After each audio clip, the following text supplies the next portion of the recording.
From the PEP Radio Newsroom, this is the news for this hour. Israeli Prime Minister Benjamin Netanyahu says no one in Gaza is starving. There is no policy of starvation in Gaza, and there is no starvation in Gaza. We enable humanitarian aid throughout the duration of the war to enter Gaza, otherwise there would be no Gazans. President Donald Trump on Monday said he disagrees with Netanyahu's claim of no starvation in Gaza, noting the images emerging from emaciated people. Those children look very hungry. After international pressure, Israel over the weekend announced humanitarian pauses, airdrops, and other measures meant to allow more aid to Palestinians in Gaza. But people there say little or nothing has changed on the ground. The UN has described it as a 1 week scale up of aid, and Israel has not said how long these latest measures would last. This aid is delivered in this way is an insult to the Palestinian people, said Hassan al-Zalan, who was at the site of an airdrop as some fought over the supplies and crushed cans of chickpeas littered the ground. Israel asserts that Hamas is the reason aid isn't reaching Palestinians in Gaza and accuses its militants of siphoning off aid to support its rule in the territory. The UN denies that looting of aid is systematic and that it lessens or ends entirely when enough aid is allowed to enter Gaza.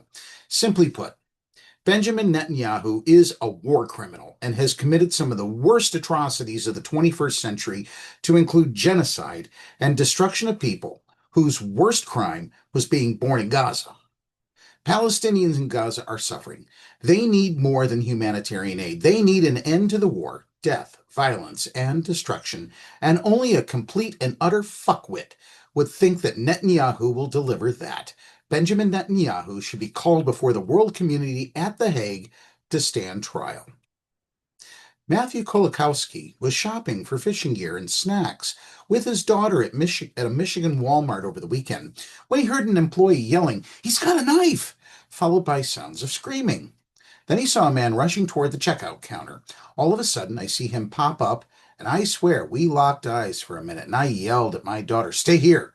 So I just took off running. Kolakowski said, recalling the moment he decided to confront the man accused of stabbing 11 people at the Traverse City, Michigan store on Saturday.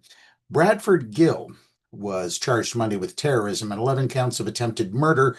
Police said they had no apparent motive for the violent attack, carried out with a 3.5-inch, nearly 9-centimeter knife. The actions of Kolakowski and some other men drew effusive praise from Grand Traverse County Sheriff, Grand County Sheriff Michael Shea. Overnight, the strangers became online celebrities for their heroics, as a video showing the confrontation spread swiftly on social media. Kolakowski said that as he followed the man out of the store, he saw him plunge his blade into an older woman outside.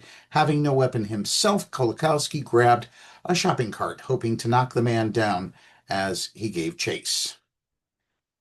And finally, a man carrying a rifle killed 4 people at a New York City office tower Monday, including an off-duty New York City police officer, and wounding a 5th before taking his own life, officials said.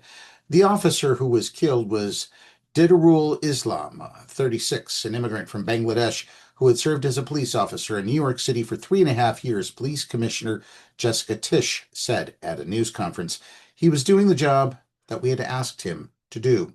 He put himself in harm's way. He made the ultimate sacrifice, Tisch said. He died as he lived, a hero.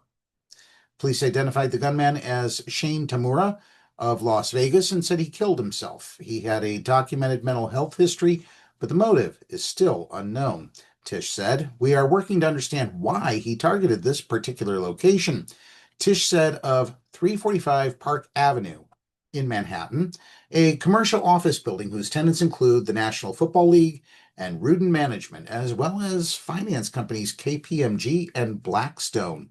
Should also be noted, we mentioned earlier in a breaking news story that it also includes the Office of the Consular General of Ireland. One man was seriously injured and remains in critical condition, Mayor Eric Adams said. 4 others got minor injuries attempting to flee the scene.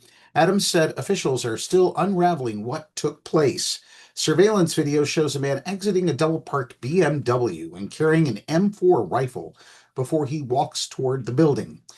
Tisch said he immediately opened fire on the New York Police Department officer as he entered the building and shot a woman who tried to take cover and then began spraying the lobby with gunfire.